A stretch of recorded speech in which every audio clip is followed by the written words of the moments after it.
On this week's episode of Amari Purple Talk, Prince gets the Grammy tribute, Prince owned the bass, shine the purple spotlight on Cymone, and more. Amari Purple Talk starts now.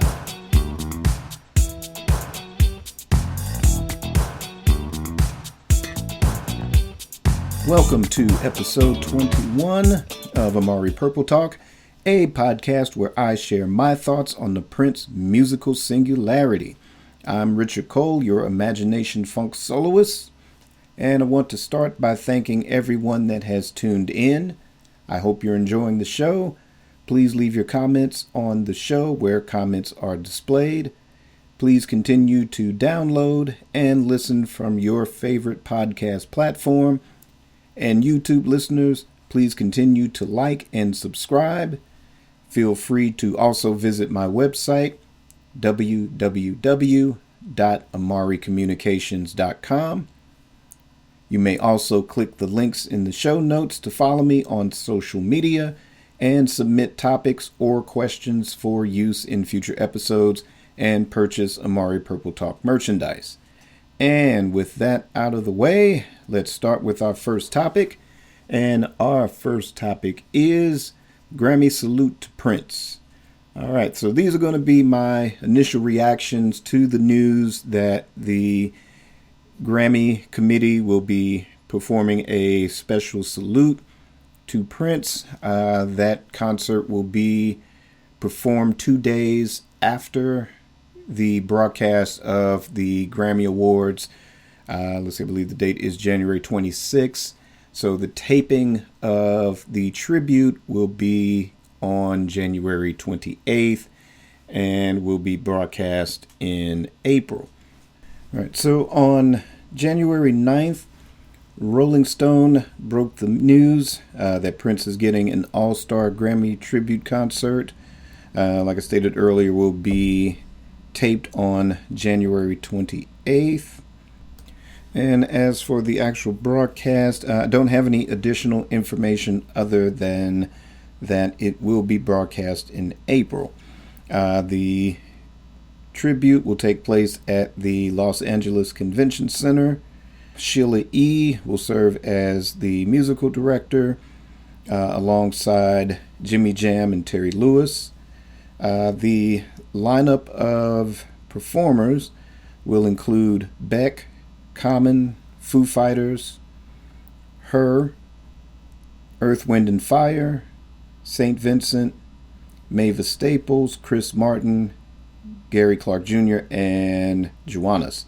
Also, Susanna Hoffs from the Bangles will be a performer, as well as Morris Day and the Time and The Revolution, having signed on to perform. All right, so pretty much I'm excited about this. I saw the camera. It's been some years now, maybe 5 years. Oh, no, let's see, maybe 2014. So that would have marked the 50th anniversary of the Beatles' performance on Ed Sullivan. So the Grammys took an opportunity to do a tribute to the Beatles. I think they were sort of the inaugural act to kind of get this big tribute special. And I remember watching that, and I'll be honest, I'm not a huge fan of these sort of tribute concerts, tribute albums, unless as many people that were tied to that original artist, say, if it's the backing band or if it's, some of the original members performing with a newer lineup or something like that. Other than that, yeah, I'm not really too fond of, here's somebody that's totally unrelated to the artist other than maybe even the genre. Or there's a lot that's not even connected to the same genre where you get them on and you do these, someone picks a big number for it.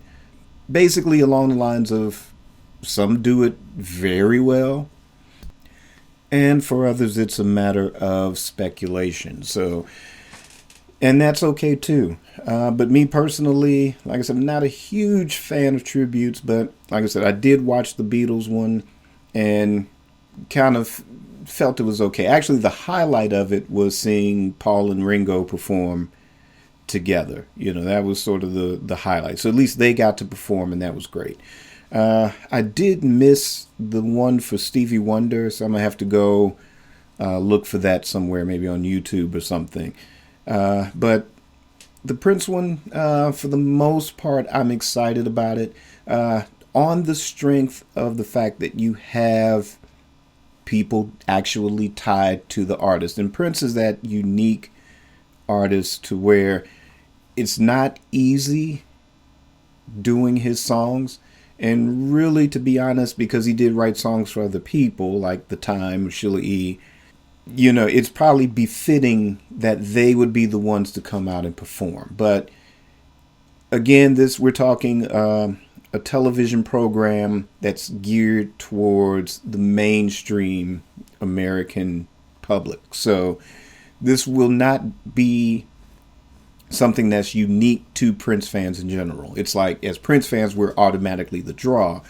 But this is for, dare I say it, it's for the ratings. But the smart move, again, is having Sheila E. as musical director, having Jimmy Jam and Terry Lewis involved in a very major way, and the addition of Morris Day and The Time, and the addition of The Revolution.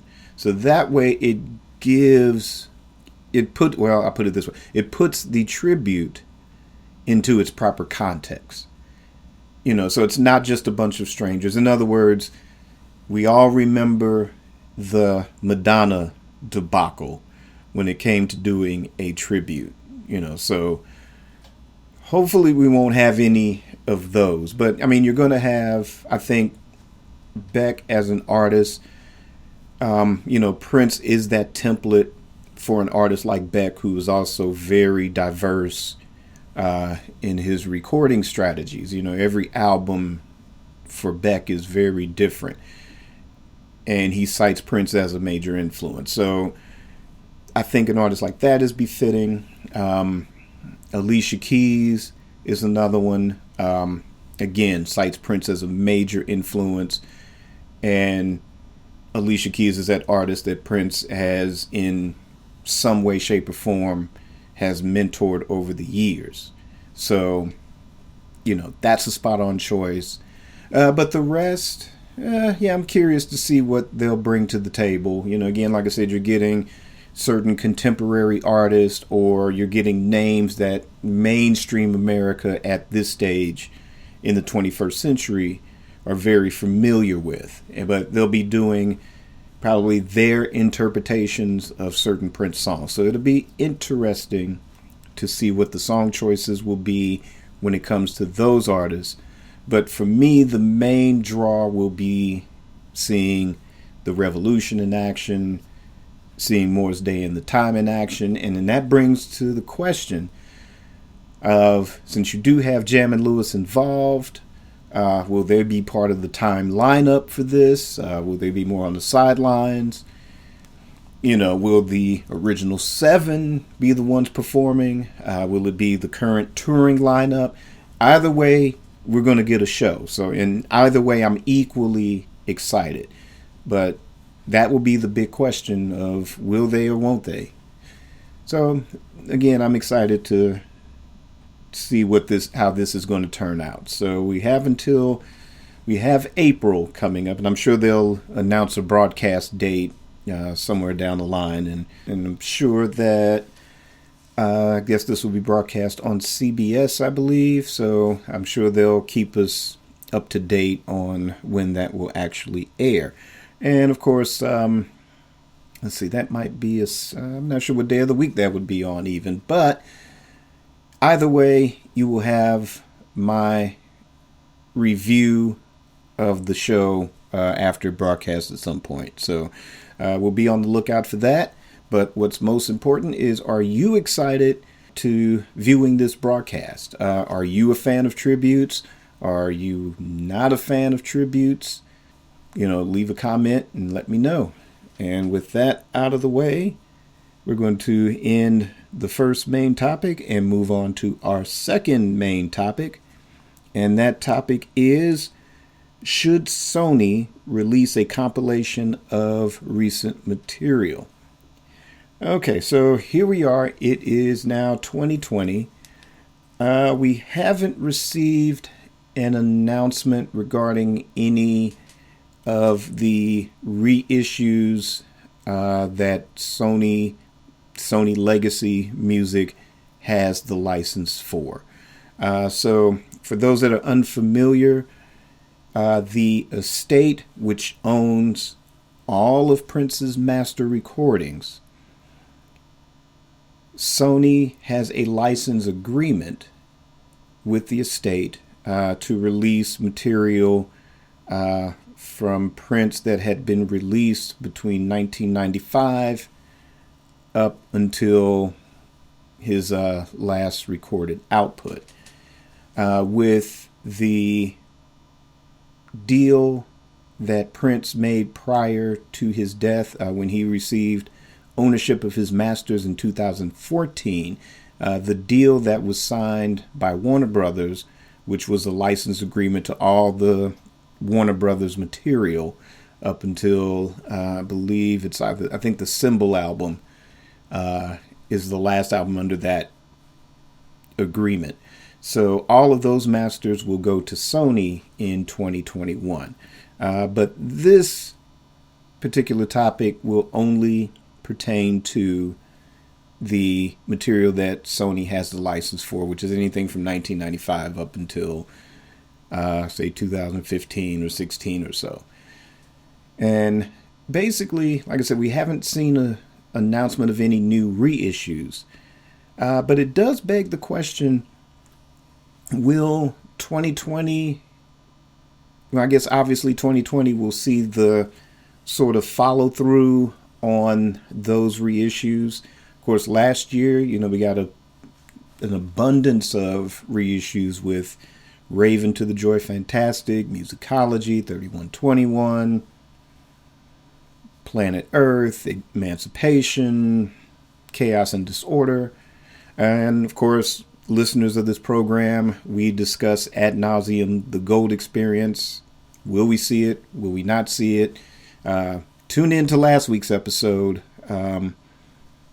for that topic. But there's quite a few albums that are left. There's Rainbow Children. There's the Crystal Ball set that still needs to be reissued. Those are two things that I'm excited about. The Truth, Chocolate Invasion. So the question would be, will they just continue with those reissues and finish those out before they focus their attention on any, special curated material? Or will they decide at some point, in addition to those reissues, release a completely original composition composed of original song or original material that we have either not heard before or something that's been in the vault from recent years that will, hopefully see the light of day in a new compilation.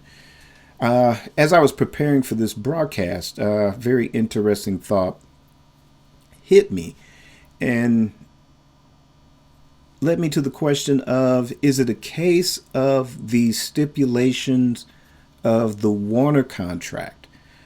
Because basically the majority of sort of original compilation or deluxe set releases have been in joint agreement with Warner Brothers.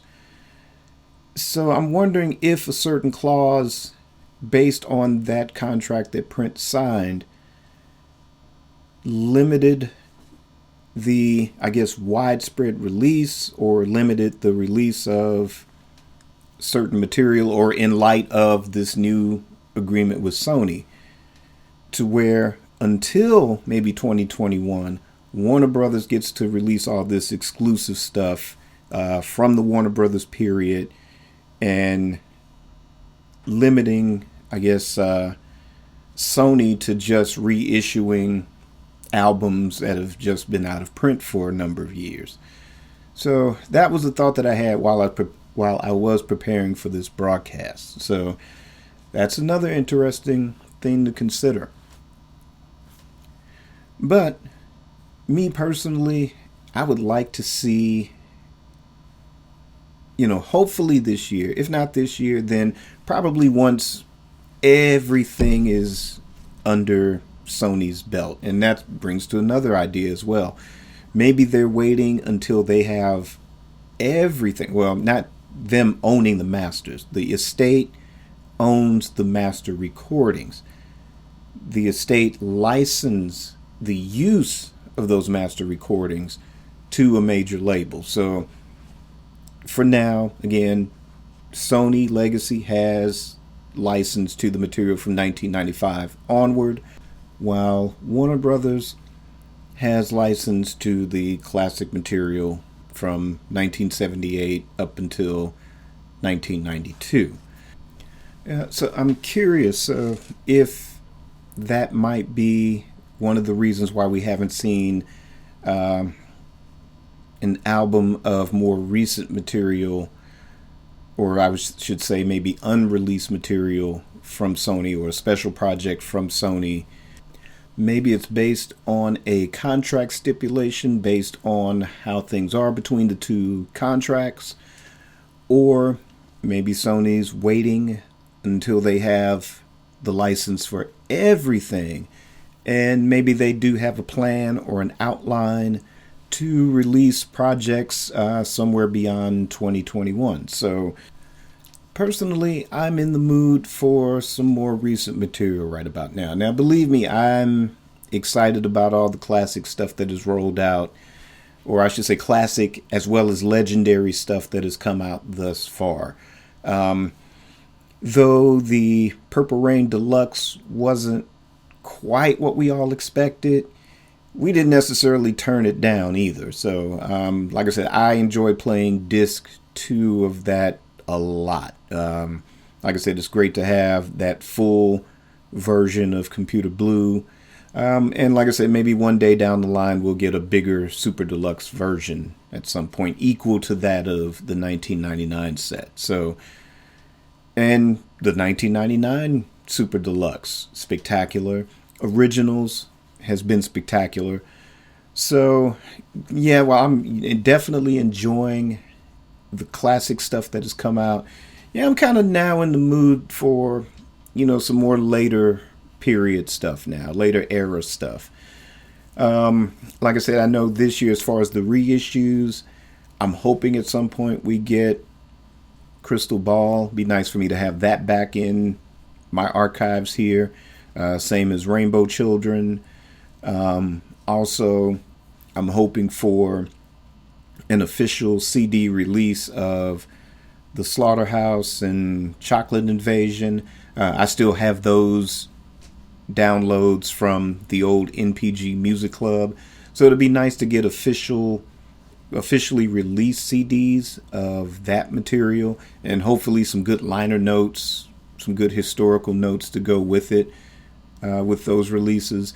But at the same time, there's there was that one EP that was released a few years ago.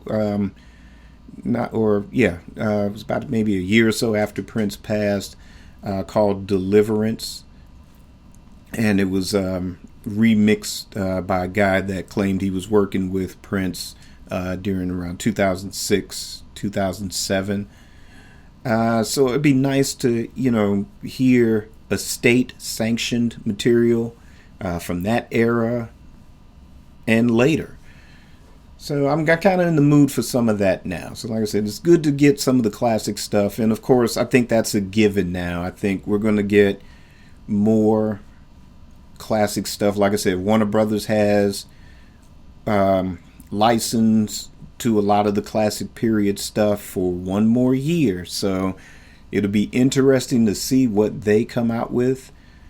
And like I said, looking forward to more of the reissues of stuff that's been out of print for a while. and again, fill in the gaps or having a better version or to replace the versions I've worn out. So we'll see. So, but like I said, I would like to see at some point, if not this year, definitely next year, to see what type of original compilation that Sony will put out. And I mean, just a single CD. It doesn't have to be a deluxe set or a big box set, but just one single CD of, whatever, 12, 14 songs, somewhere in that range of, just later material within the 2000s even, or some 90s stuff, late 90s material.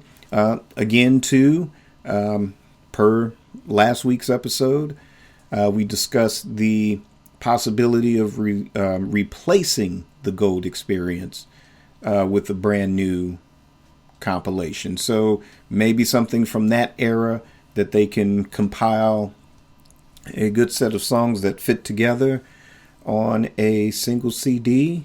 So I'm looking very forward to seeing how that'll unfold in the next year or two.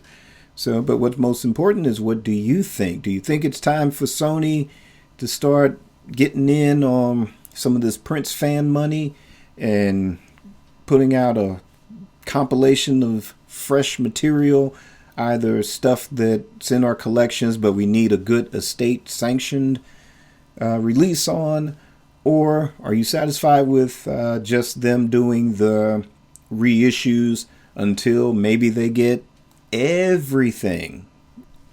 Share your thoughts with us in the comments, and we're going to end topic number 2 and go on to topic 3, which is becoming Prince.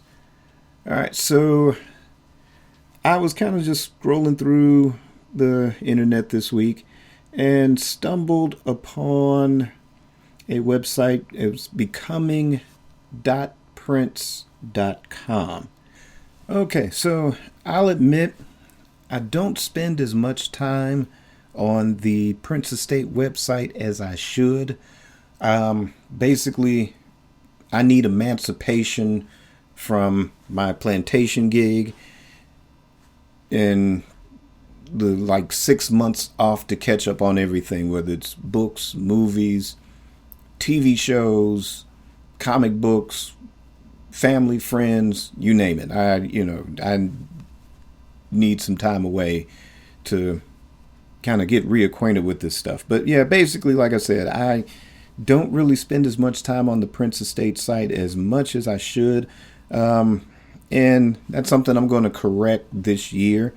Plus, too, they got some pretty cool stuff on there that, I probably need to start shopping on this site more, too. But that being said, I stumbled across this on the web. So basically, the Prince Estate has put together a portion of their website, and it's called Becoming Prince. And you can access it by clicking or doing the Google search, but it's becoming.prince.com.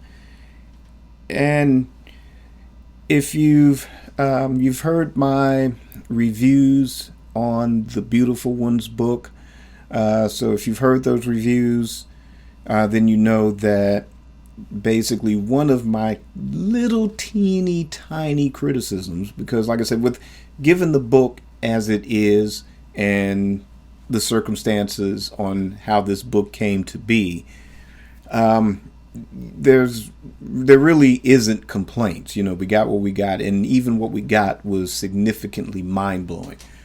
But that being said, one of the teeny tiny little criticisms that I had was the fact that this should have been more of an interactive experience. Like, there should have been the book, and maybe included with that book should have been like a CD or DVD or, something along the lines of that would kind of flesh out this experience. Because I think, again, the origins of the book, Prince was looking for very innovative ways of telling his story.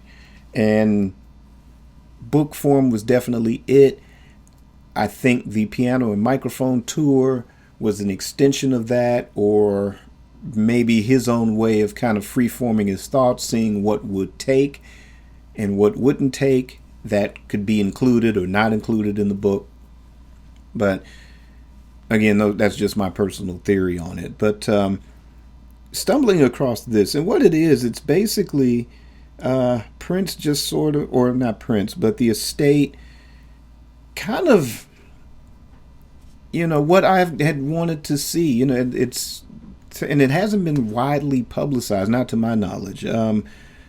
But I'll say, I would say especially for newer fans, people that are just kind of getting a glimpse of, whatever record or album or film brought you to Prince initially, and you want to know more, and you did go out and buy the book.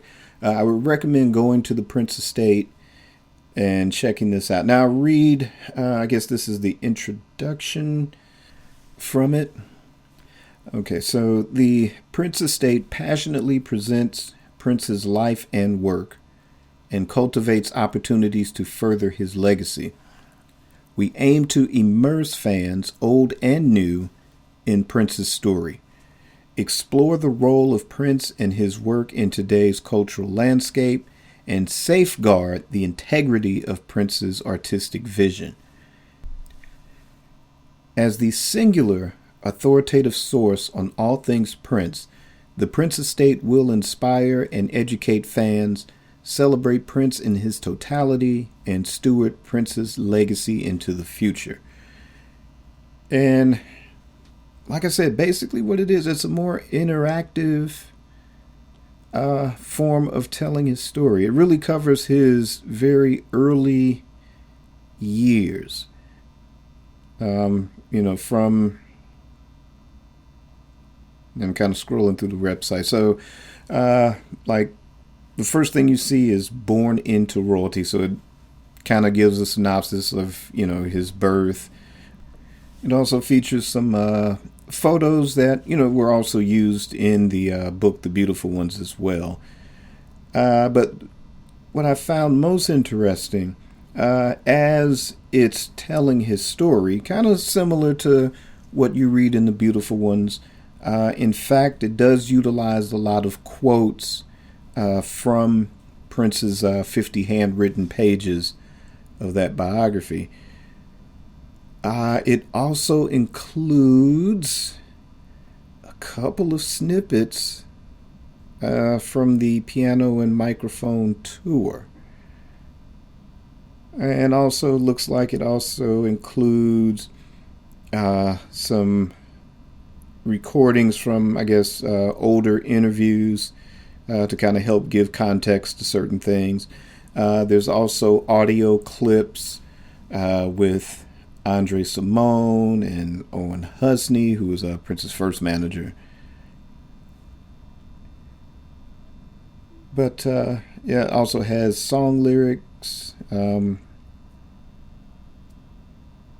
One, I Hope We Work It Out, which was a track Prince wrote not long after signing with Warner Brothers, kind of to note the occasion.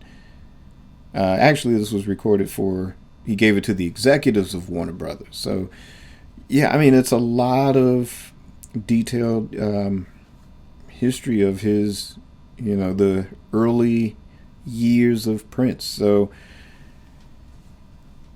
I would highly recommend you check it out. Like I said, it's good for, like I said, a lot of us deep dive fans. Like I said, this was something that I wish was included with The Beautiful Ones. Like I said, if it was a way to make it all a complete package, something like this, like in a DVD form or a documentary form, a CD of the piano and microphone performances, which some of the quotes from here were or audio quotes or audio clips were taken from for this. Yeah, like I said, I really enjoy it. Like I said, I just kind of thumbed through it and decided to make it a topic for this week's show. And kind of as I'm scrolling through it now, I mean, it's just really, really fascinating piece of work. It's similar to what you would see, going to kind of more of your city's historical museums, where you kind of have that interactive experience where there's some things you get to watch a film, some things you put some headphones on and you get these clips and stuff. So, I mean, this is pretty good. And again, another step in the right direction. Because, I mean, like I said, for the deep cut fans, I mean, it's just another piece for us to experience. But definitely, I would highly recommend this, like I said, for a lot of the newbies, and you really want to get a sense of who Prince is, who he is and how he came to be. Also a part of this, in addition to exploring who he is as an artist, you also get a sense of the Minneapolis that he grew up in. Because there's a segment, you press on it, it's exploring Minneapolis, and there's like this sort of interactive sort of Google Maps thing. You click on it, and it gives you a landmark and the history of that landmark. So something's like in the case of the Phyllis Wheatley Community Center, says opened in 1970. This community center was built to replace the historic Phyllis Wheatley Settlement House, which was demolished to make way for construction of I-94. Prince's first band, Grand Central, would play battles of the bands, showcases. Yeah, and just kind of, like I said, it's, you click on, sort of where the landmark is on the Google map, and they give you a brief history and how that related to Prince's life. So, like I said, it's pretty fascinating. I look forward to kind of getting into more of this a little later. So, like I said, I highly recommend it. Like I said, for a lot of the deep cut people that haven't had a chance to ever go to Minneapolis, sort of pre-celebration years. I used to go to the Minneapolis Music Expo. I went to 92, 93, and 94. So got a little bit of familiarity with Minneapolis and the area. Even visited Paisley Park once, got no farther than the front door. Me and the band, so to speak, couldn't get in. yeah. Like I said, couldn't get past the front door. It's like, oh, no, we're not letting you in. Okay, thanks. But it was great to see it. But yeah, so the deep cut fans that have never really been to Minneapolis, this is something, I would highly recommend. And too, like I said, for a lot of people that are newer into Prince, if, you want to learn more, and like I said, who he is and how he came to be, and get a sense of the world that he lived in Minneapolis prior to becoming famous, definitely check this part of the Prince Estates website out, and it's called becoming.prince.com. So definitely check that out. And again, leave me a comment in the section. Have you ever been to Minneapolis? Familiar with a lot of the landmarks? Have you had a chance to check out this portion of the site? What are your thoughts on it? Leave me a comment, and we're going to move on from that topic and move on to topic number 4, which is Prince on the bass. All right, so Guitar World, which was a magazine. I've got a few issues or two of Guitar World, based on who my favorite guitarists are. So I have those, and definitely times that Prince was featured in that magazine as well. So they did an article that's popped up online. So if you go to guitarworld.com, there is a featured article called Prince Requiem for a Bass Hero. And basically this article, it interviews the bassists that played with Prince, and they share a lot of their different experiences and stories.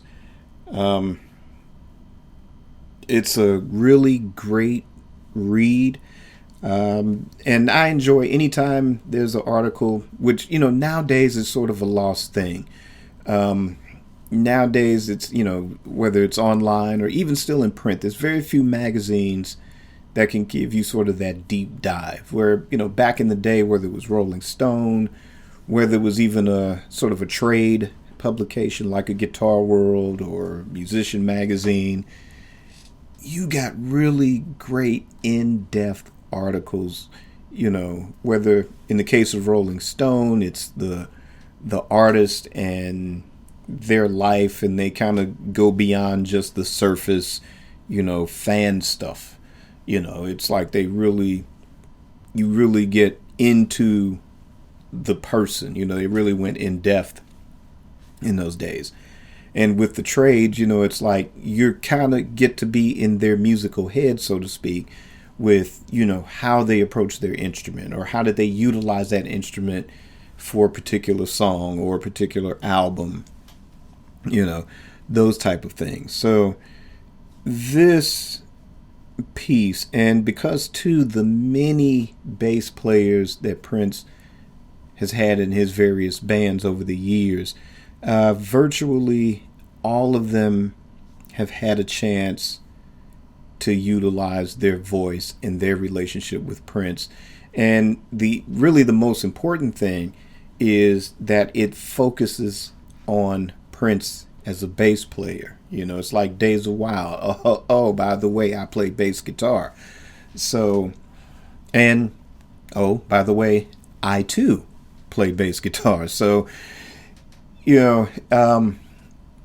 this is a really great article that I gravitated towards.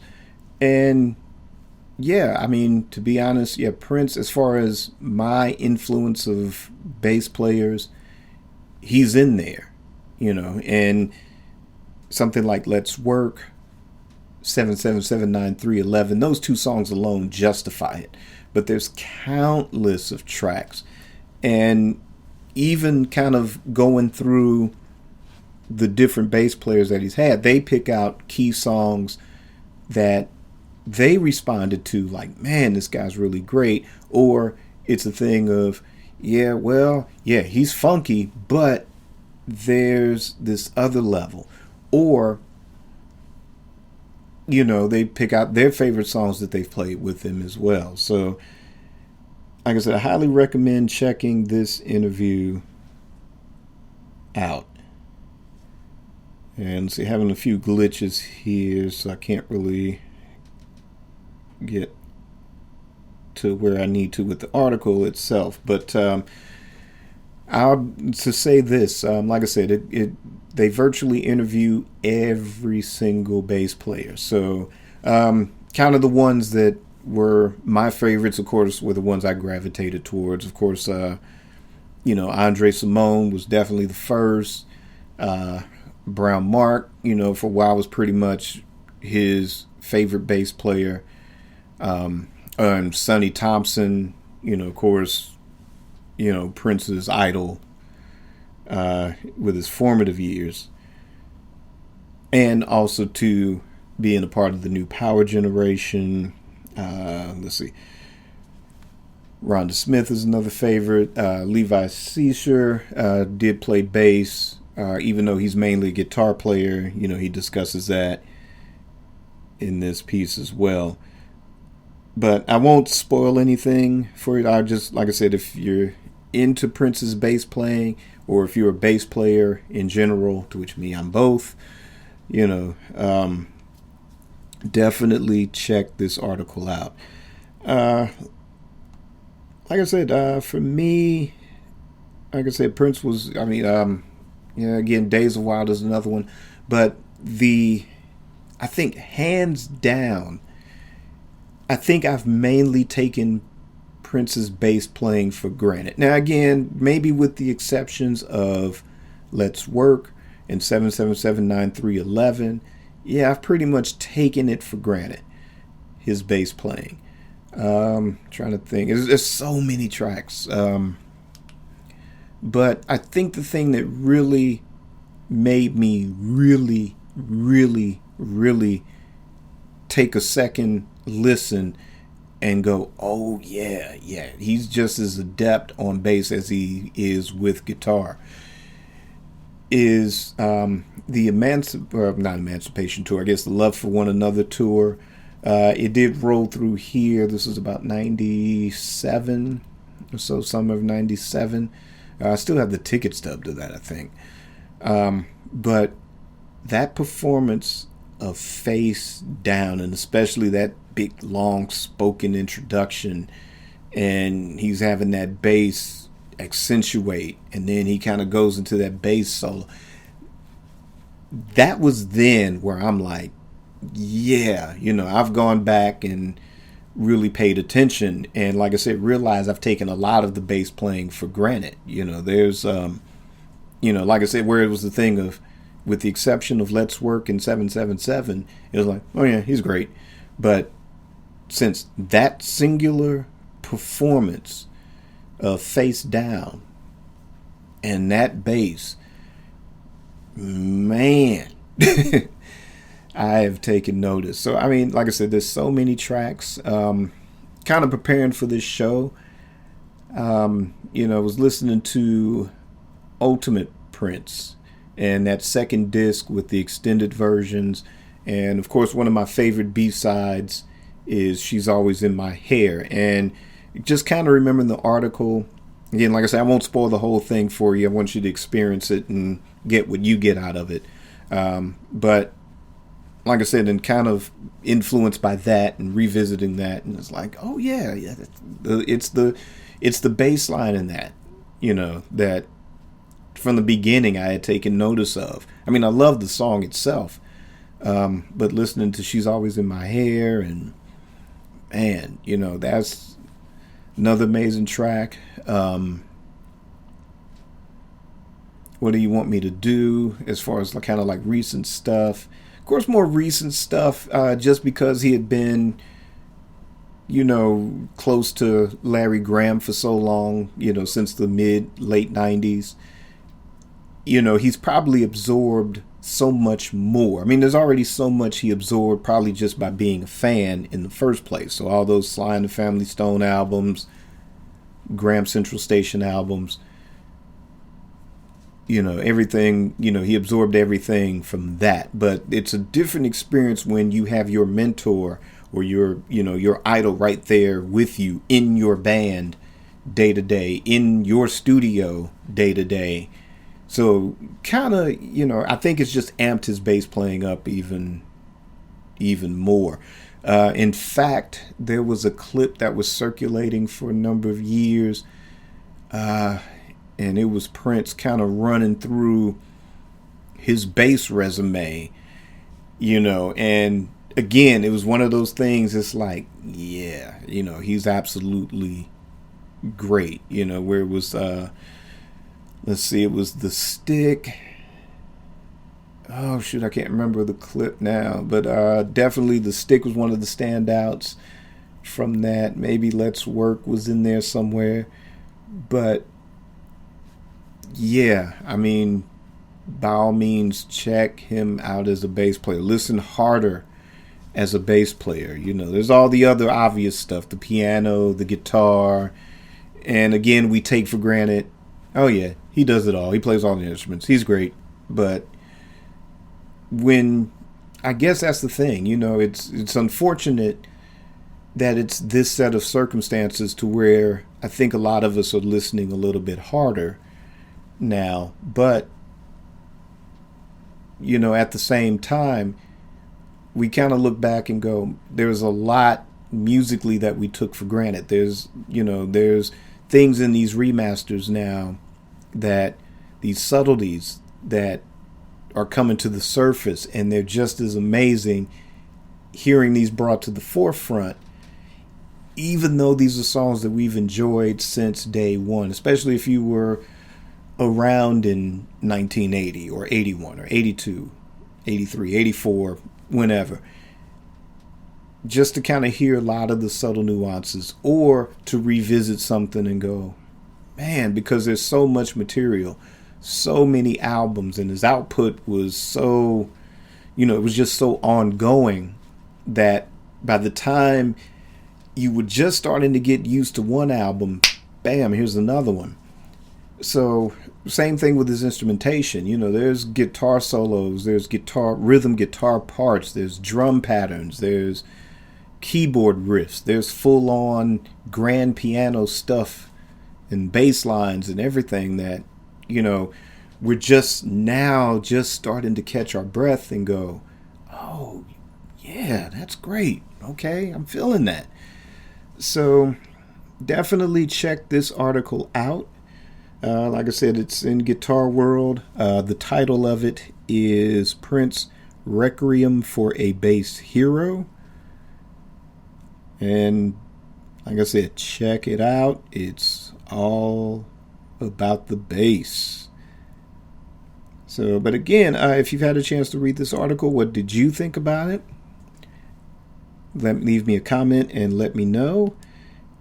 And that is our fourth and final topic of the night. And we're going to move on to the Purple Spotlight.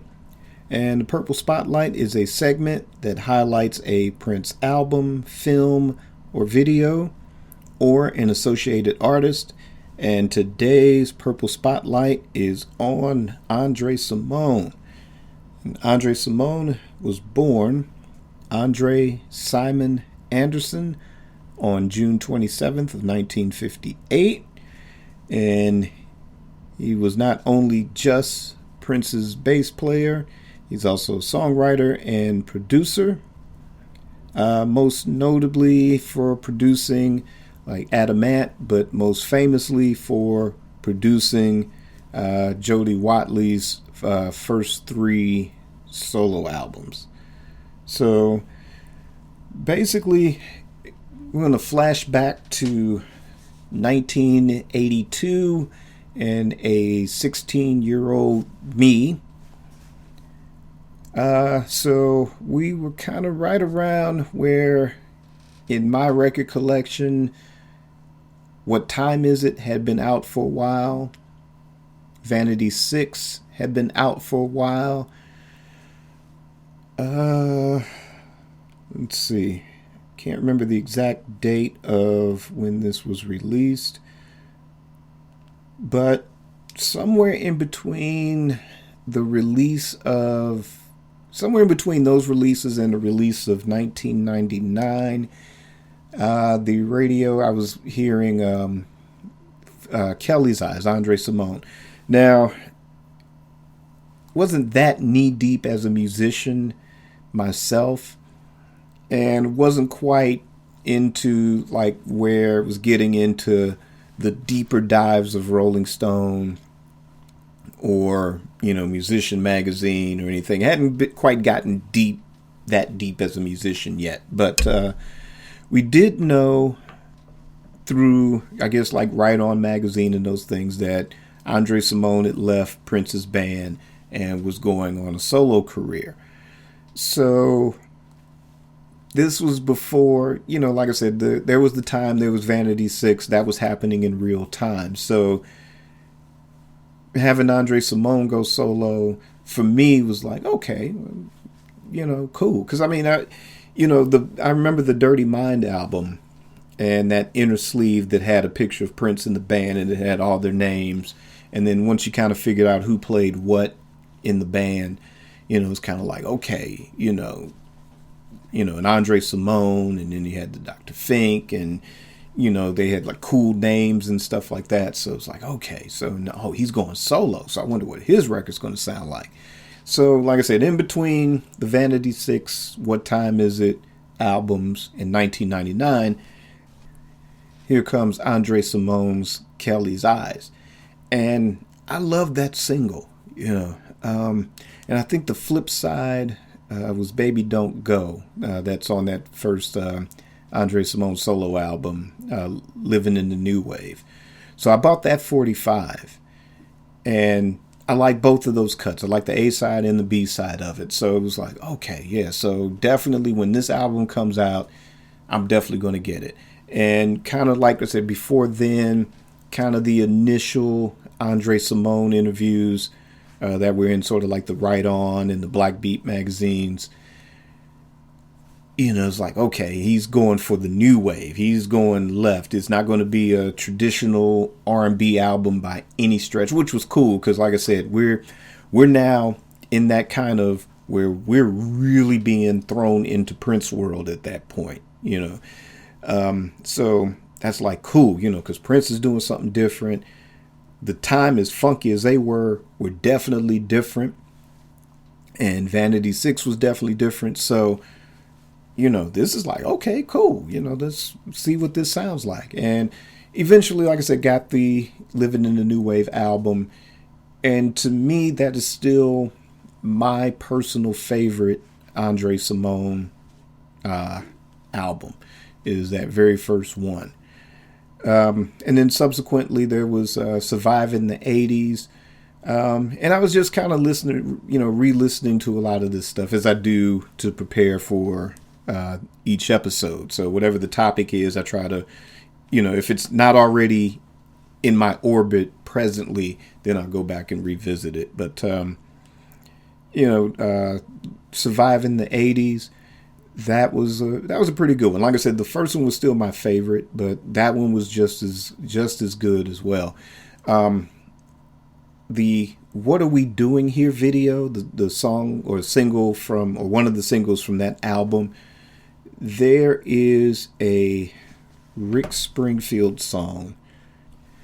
All right, I'm going to look at it. Yeah, there is a Rick Springfield song called Human Touch.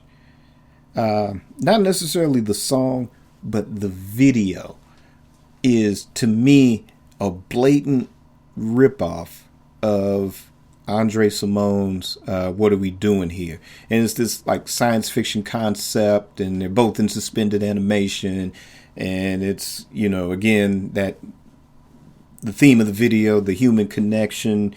You know, they both had the girl in the video and everything, and, you know, human emotion and love, and that's going to overcome all the technology and everything. Somebody correct me if I'm wrong, somebody, if, you know, if it was the other way around. I mean, I don't think that, you know, Andre Cymone blatant, or whoever the video director was, maybe they used the same video director. I don't know. Maybe the guy, if it was the same video director, maybe that was this guy's theme.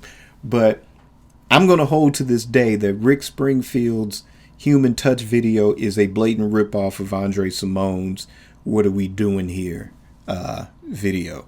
So Purple people, get at me, let me know, or music fans, you know, give me some context in that one. But anyway, but that just shows my affection for the, you know, that Surviving in the 80s album and some of the tracks on it, because I enjoyed the What Are We Doing Here video. Every time it came on, I stopped to watch it. So that's one of my favorite videos.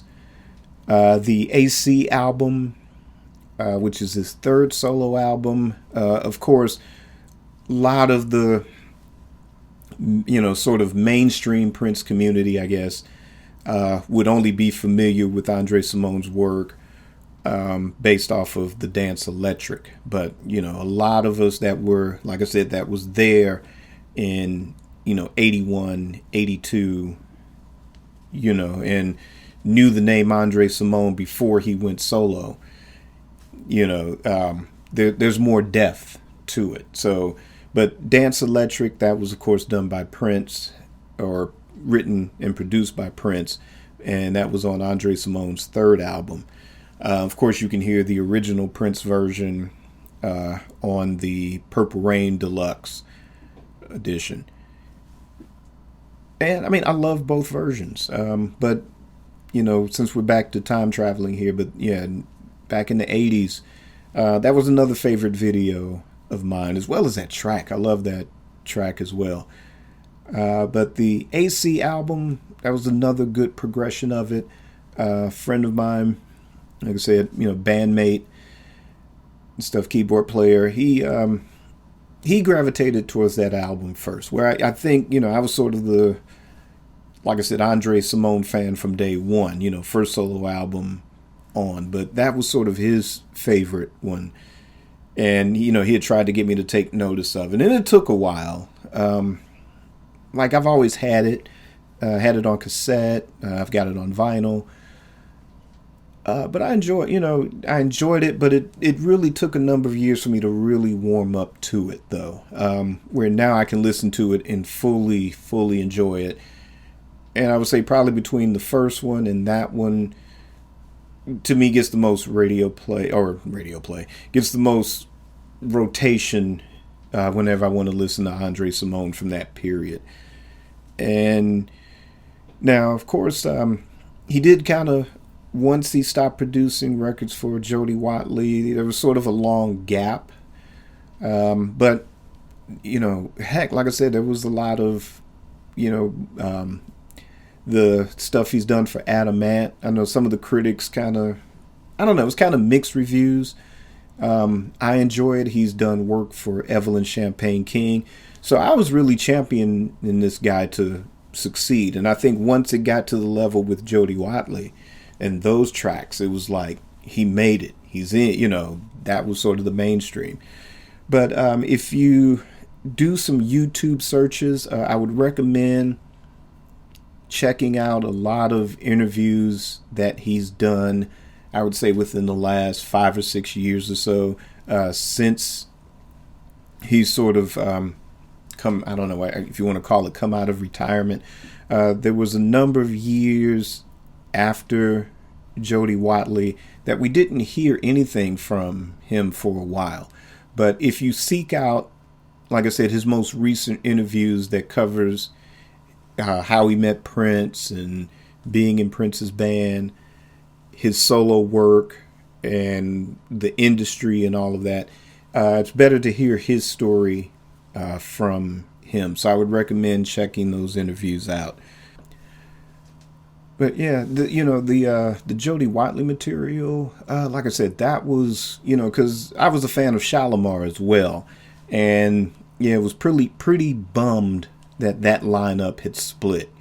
That Jeffrey Daniel and Jody Watley went off, and I mean, I tried to stay with Shalimar when they got Mickey Free in there, and that album, that Heartbreak album, was decent. But anyway, we're with Jody Watley again. Those things you kind of read in the magazines where, she's off in England and trying to get a solo career started, and you didn't hear anything from a long time. But by 1987, the Looking for a New Love album was coming out, and there was Andre Cymone that was producing. There was also Bernard Edwards. So it was like, okay, this is something worth checking out. So definitely a favorite album of mine. Probably hands down, besides the material on that first album, hands down, my favorite Andre Cymone productions on Jody Watley are Real Love and I Want You. Those two tracks are my favorite Andre Cymone produced Jody Watley tracks. That's not on that first Jody Watley solo album on that. And, and then this is the guy too, he was married to Jody Watley, and he's in the videos, the Don't You Want Me video, and he's also in the Some Kind of Lover video. So, he was the man. We were like, wow, he's got Jody Watley in this. Yeah, so, like I said, being a fan of Jody Watley and being a fan of Andre Cymone, that was it. It's like, that was cool, and as a musician, a huge influence, it's like I always wanted to, maybe not necessarily be the superstar per se, but, just kind of have that lane, you're in your own lane and you're doing your own thing. You're not doing what's, what the mainstream is saying you should do or what the record company says you should do. And like I said, check out his interviews, and he goes heavy into that about how he wanted to be his own artist, but then the record companies had other ideas like, oh, you should sound like Prince more, or you should do this more. I get that, and that's an inspiration of being your own artist. So, and definitely one of the reasons why he's this week's spotlight as well. So, but again, after the Jody Watley period, like I said, he kind of just went underground for a while. But he's come back kind of like in the couple of years before Prince passed, and he's still doing stuff now. I would say three, the stuff he's come out with since he's been back, mainly. There's his first album since he's been back is The Stone. Really heavy, good, nice, solid rock album to listen to. There is also his recent one was 1969. Definitely check that out. And also check out the Black Man in America EP, because he's also somewhat of an activist as well. Especially the re-election of Barack Obama. He was very key in sort of kind of getting that message out there that we need to vote. Also, too, whether it was, during the whole Trayvon Martin, the Michael Brown, all of those, he's definitely a champion for the community, a champion for the people. So by all means, and especially with the albums Black Man in America, as well as 1969, it's not just good music to listen to or to dance to or whatever. He's definitely got something to say. So by all means, check those two albums out for that.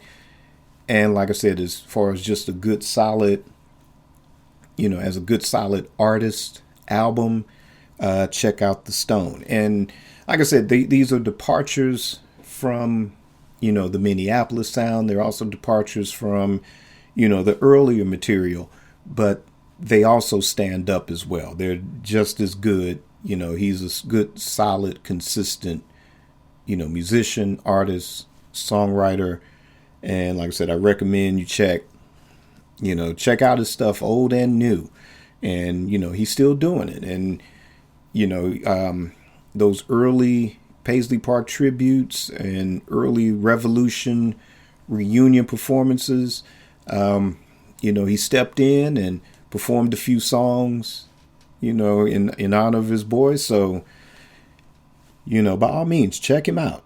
And again, what do you guys think as well? Are you fans of Andre Cymone?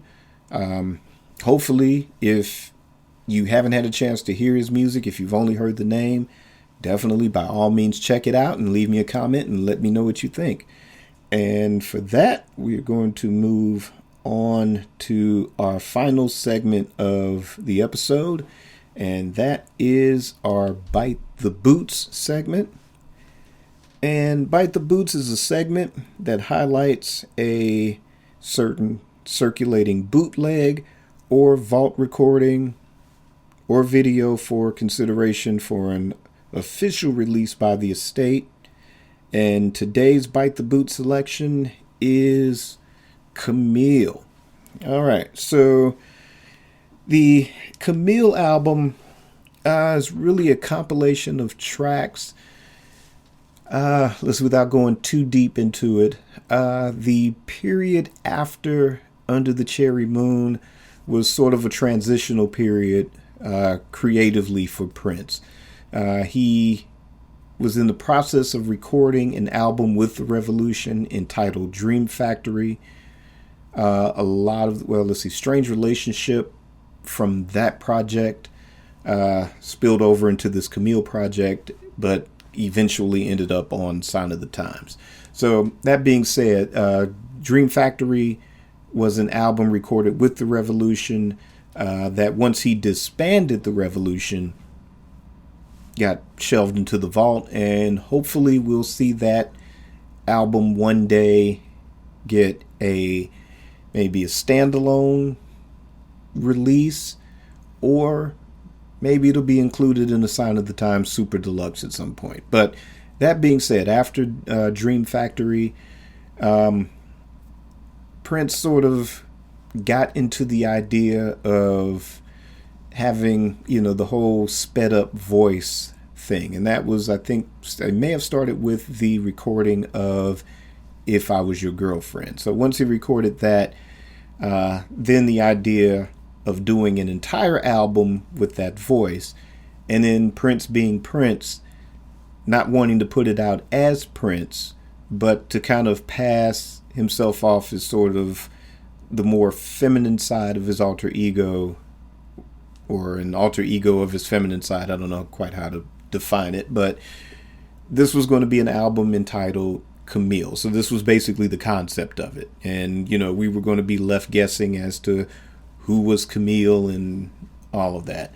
So this was an album, again, like Dream Factory, was something that was on the verge of release, meaning that Warner Brothers probably had some copies pressed. It was given a catalog number. All that it needed at that point was a release date and a good marketing plan. But again, this was something that Prince decided to put on the shelf. And basically, he took some of the tracks from that, which is If I Was Your Girlfriend, Housequake, Strange Relationship. Those songs finally ended up on Sign of the Times. There's Rock Hard in a Funky Place, which ended up on the Black Album, and that's another story for another day. There's Good Love, to which there's the original version ended up on the soundtrack of the Michael J. Fox film, Bright Lights, Big City. And, Michael J. Fox was a big movie star at that time, but to me, that particular film kind of left me flat. I didn't see it in its original release. I saw it years later, and it wasn't that great of a movie. I enjoyed his other movies, the Back to the Future, Doc Hollywood, Teen Wolf. Those things I enjoyed. But, yeah, I wasn't a fan of this movie, but I did enjoy the Prince song that was on it. And I don't know, I might have bought the soundtrack for like $1 on cassette or something like that. But I just bought the song like on iTunes. I just bought the song. But that being said, there's an alternate version that is on the Crystal Ball 3-disc compilation. And that was probably due to the fact that Warner Brothers owns that song because that was used in the soundtrack. And basically, when you license a song for a soundtrack, in that particular case, utilizing again the examples of Purple Rain and Under the Cherry Moon, those songs are under a different contract other than your standard music contract. But overall, at that time that Crystal Ball was released, everything was still owned by Warner Brothers. So probably made sense for Prince to put out that alternate version of Good Love in that. But the only song that still remains unreleased from that project, the Camille project, is Rebirth of the Flesh. And that song originally was going to be on Sign of the Times. Basically, he narrowed everything down to a 3, and we're thinking in terms because vinyl was still the thing back then. So a 3 vinyl LP set, and that at the time, as of 1986-87, was going to be Crystal Ball. So everything that's on Sign of the Times, as well as the material left off of the Camille album, that was going to be the Crystal Ball album. Just by 1998, Crystal Ball was just a title for a compilation of unreleased material from the 80s as well as the 90s. So to kind of clarify the confusion for all the new fans out there, that's kind of where things are in the present day. So Warner Brothers decided that, well, it's going to be hard to sell and market a 3 vinyl LP set. So they made them trim it down, and that's how we ended up with the Sign of the Times album that we all know and love to this day. In fact, it's still my absolute favorite Prince album, hands down. But, all of us collectors that have all the unreleased material, there's also a track listing for the original Crystal Ball set, and if you get all your digital files together, you can recreate and experience what the original 3 album Crystal Ball would have sounded like, or you can take just the Camille tracks and make your own Camille album, so to speak. So anyway, that being said, and not endorsing that, folks, but yeah, well, if you're doing it for free, but don't make any money off of it. But anyway, this is a Bite the Boot segment. So therefore, this is what our hope is that the estate, will get that out of the vault and maybe make that a single CD release. There is an argument to be said that, yes, the majority of the songs are already on Sign of the Times, or they're already out there, with the exception of Rebirth of the Flesh. That's sort of the holy grail of this set, or the original configuration of Crystal Ball, or whatever. That one's still the holy grail. But I think there's an argument to be said for doing a single CD release. You have lots of legacy artists, I guess that's what I call them, legacy artists, where, like in the case of a Miles Davis or Jimi Hendrix, where you have official albums that were released during the artist's lifetime. You have certain, I guess you would say, hits compilations, I guess. You have your box sets, and you have single CD compilations. And sometimes, they're compilations of the same songs. The Beatles, on the other hand, they've only recorded from 1962 and all the way up until 1970. And no matter what collection of songs you put together for a Beatles product, it still manages to outsell everybody. So there's an argument to be said that, yeah, granted, if you buy a Sign of the Times album, what's the point of buying a Camille album? And especially if it's just for the one Holy Grail type of a song, or, the Black Album, say like the Gold Experience. Will we ever get to see the Black Album again? So you have really buying something that's for possibly 2 tracks, or maybe 3, since one did end up on the soundtrack. So you see where the argument is becoming more and more compelling. But, there are fans out there, surprisingly or not, for whatever reason, they don't necessarily have to have a big box set or big box deluxe set of every single thing. And then there are those of us that, like to have every single note that an artist has. Me, I like to have every note James Brown ever recorded. I like to have every note that Sly and the Family Stone has ever recorded. I also like to have every note that Marvin Gaye ever sang. And as a Prince fan, every single thing that Prince has done. And just about single thing that Tina Marie has done. So, you have those fans that are in that category as well. So I don't know. Yeah, kind of fall in that in between. It's like I don't necessarily have to have every single thing, but as much as I can possibly. And then too, economics is another thing. Not a lot of us can go out and, spend exorbitant amounts of money on big deluxe sets every single time.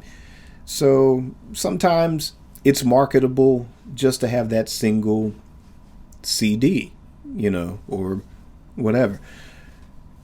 And again, if you release it, yeah, you can have stuff on a big box set. And I've seen this happen. There's the James Brown set Star Time, kind of like right around 91. I think that was released 1991. Well, that was released first, I remember. Kind of like there was this sort of James Brown renaissance. And not just it started with hip hop per se, because kind of around the mid late 80s, and really with the inception of hip hop, James Brown has always been sort of a staple for DJs. But we're kind of in that era where there was sampling technology that was sort of basically performing the function of what the DJ was doing. But we're also getting into that shift from hip hop where the DJ was the focus to where the rapper was the focus. So when sampling became sort of the new kid on the block,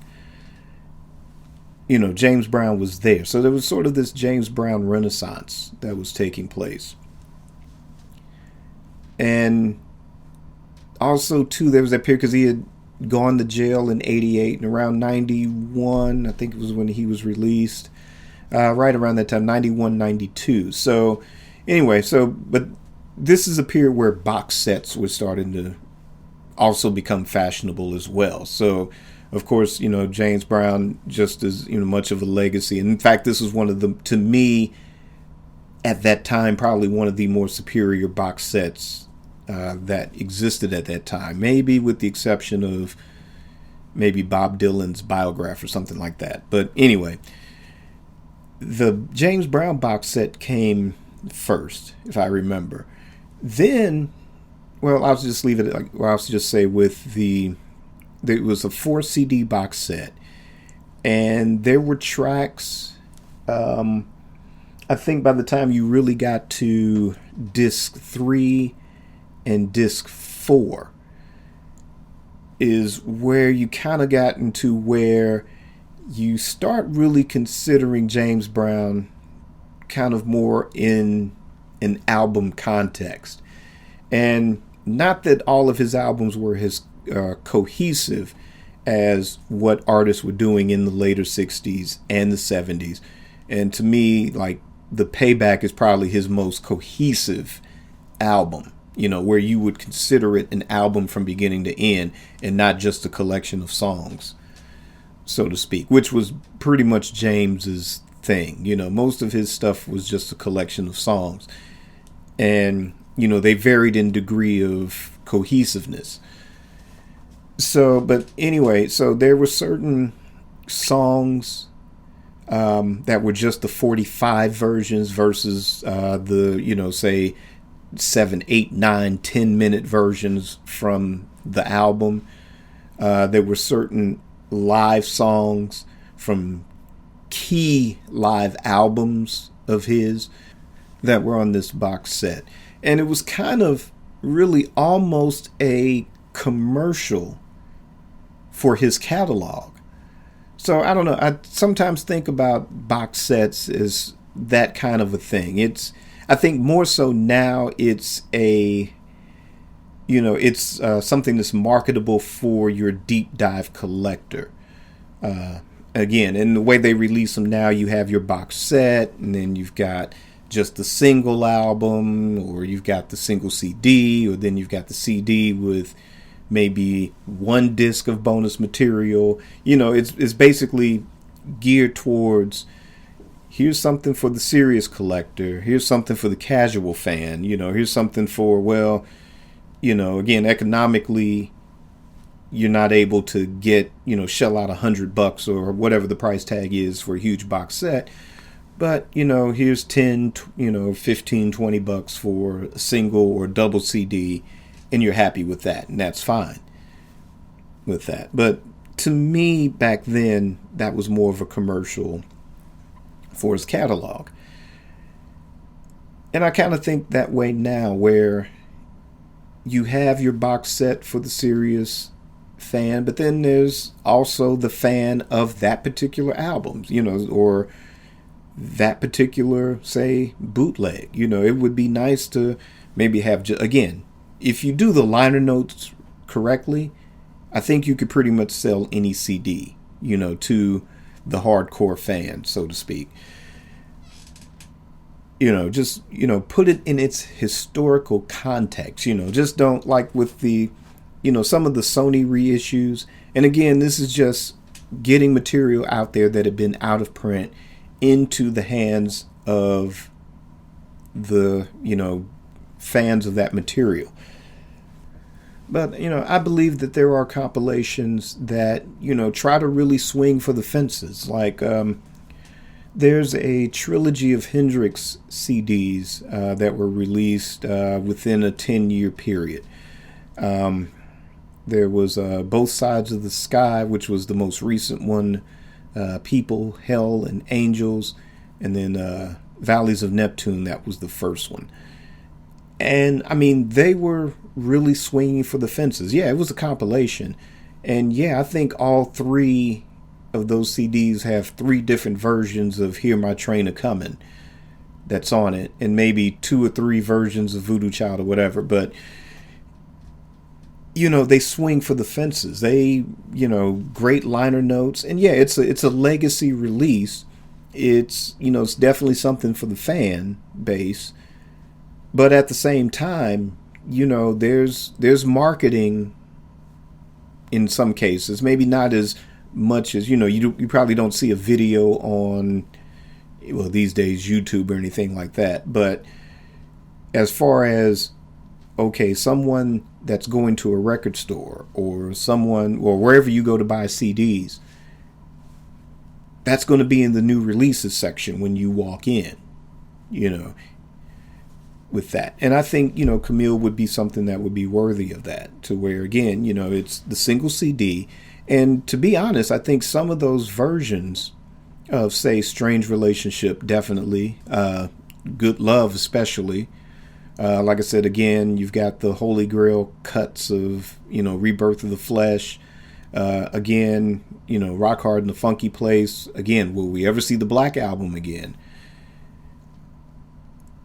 You have those as sort of selling points. And again, give it a good set of liner notes to sell it, put it in its historical context. Just like, yeah, this is the reason why you need to have this album, whether you're part of the fan base or whether you're, a casual fan and you're really interested in diving a little bit deeper. And maybe either A, have that even be a bigger seller for a eventual Sign of the Times Deluxe Edition release, or the reverse. You have the Super Deluxe Edition release, and all of us hardcore fans have it, but then here's a nice Camille CD as well. So that's basically my thoughts on why I think the Camille album should be just a single CD reissue as part of my Bite the Boots campaign here. What do you think? Are you a fan of the Camille album? Would you like to see a nice little packaged CD of it? Do you think it's better for, as part of a Sign of the Times Deluxe? In fact, that is going to be our question of the week. So if you go to my Twitter page, which is RichardCole_now, and of course you have the links in the show notes there to access that Twitter page. On Twitter is a poll, and it will ask that very question. So would you like to see Camille as a single CD, or would you just like to see the tracks only as part of a Sign of the Times Deluxe Edition? And that poll's going to run all week, and I'll have the final results on next week's episode. And other than that, but if it's your favorite, leave me a comment, let me know. Or if you have other ideas of what the estate should release or consider releasing, leave me a comment about that as well. And that's going to end this episode of Amari Purple Talk. Again, it's always a pleasure. Peace to people in Spain. Guys, keep listening, keep tuning in. Also, too, thoughts and prayers are still with the people and the animals as well in Australia, dealing with the wildfires. There's a lot of stuff going on weather-wise. There's wars going on and stuff. Again, we need to take better care of ourselves, take better care of each other. Let's try to leave this planet a little bit better than how we found it. And as always, keep it purple and on the one.